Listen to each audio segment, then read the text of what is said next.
Bismillahirrahmanirrahim. Bismillahirrahmanirrahim. Assalamualaikum warahmatullahi wabarakatuh. Alhamdulillahirabbil alamin. Allahumma shalli ala sayyidina Muhammad wa ala ali sayyidina Muhammad. Sahabat, teman-teman yang beriman, pertama-tama marilah kita memanjatkan puja dan puji syukur kita kehadiran Allah Subhanahu wa taala, yang mana atas limpahan rahmat, hidayah dan inayahnya kita semua masih bisa dapat hidup hingga detik ini, sehingga kita masih ada kesempatan untuk bertobat, memperbaiki diri kita, kemudian menambah pundi-pundi amal kita untuk menjadi bekal kita menghadap Allah Subhanahu wa taala. Kemudian salawat beriringkan salam kita sampaikan kepada junjungan kita, Nabi agung kita, Nabi besar Muhammadin sallallahu alaihi wasallam. Sahabat yang beriman, dalam kesempatan ini kita akan bersama-sama belajar, kita akan sama-sama mengulas tentang posisi tidur yang dilarang di dalam Islam. Islam memiliki beberapa ketentuan yang berkaitan dengan aktivitas manusia, termasuk soal arah tidur yang dilarang maupun yang dianjurkan sesuai dengan syariat. Hal ini diatur agar seseorang dapat memperoleh kualitas tidur yang baik setelah melakukan berbagai macam kegiatan. Tidur merupakan salah satu rutinitas yang dianggap penting dalam Islam.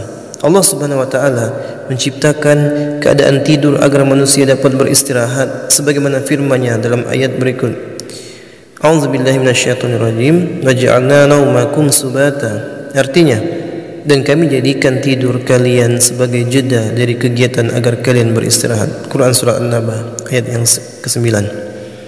Untuk memaksimalkan waktu istirahat umatnya, Islam mengatur arah tidur umatnya melalui sunnah yang diajarkan Rasulullah SAW.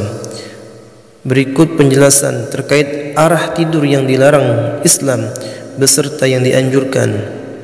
Yang pertama, yang dilarang tidur, posisi tidur yang pertama yaitu arah tidur yang dilarang Islam. Menurut Maryam Kinanti dalam buku Dahsyatnya Puasa Wajib dan Sunnah, ada dua arah tidur yang dilarang Islam karena beberapa alasan, yaitu tidur tengkurap atau terlungkup dan tidur dengan sebagian tubuh terkena sinar matahari. Yang pertama, tidur tengkurap. Dalam Islam, tidur dengan bertumpu pada wajah tengkurap hukumnya makruh. Arah tidur ini dianggap mirip dengan cara tidur setan. Bahkan sebagian ulama menganggap bahwa hukum tidur tengkurap adalah haram.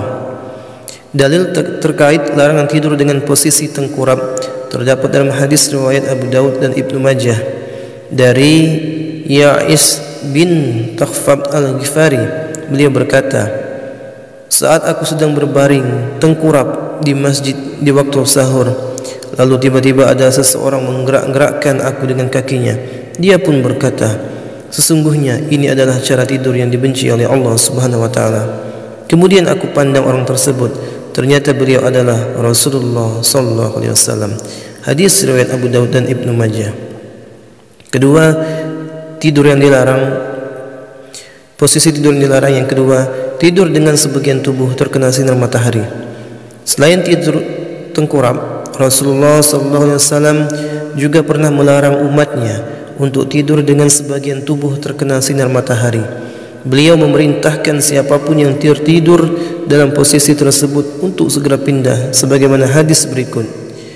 Jika salah seorang di antara kalian berada di bawah matahari, kemudian bayangan beringsut darinya sehingga sebagian tubuhnya berada di bawah matahari dan sebagian lagi terlindung bayangan, maka hendaklah dia berdiri, maksudnya tidak tetap berada di tempat tersebut. Hadis riwayat Abu Daud dan Ahmad. Kemudian sahabat yang beriman, adapun arah tidur yang dianjurkan di dalam Islam. Yang pertama, tidur menghadap ke arah kanan. Menurut Rasulullah SAW, posisi tidur terbaik adalah menghadap kanan. Posisi ini juga direkomendasikan secara medis karena dapat mengurangi dengkuran yang timbul, menjaga kesehatan pencernaan dan mencegah mulas pada perut. Tidur menghadap arah kanan diperintahkan langsung oleh Rasulullah SAW dalam hadis berikut. Jika engkau hendak menuju tempat tidurmu untuk tidur, maka berwuduklah seperti engkau berwuduk untuk solat. Kemudian berbaringlah di rusukmu bagian tubuhmu sebelah kanan. Hadis riwayat Al-Bukhari dan Muslim. Kemudian tidur yang dianjurkan, tidur menghadap arah kiblat.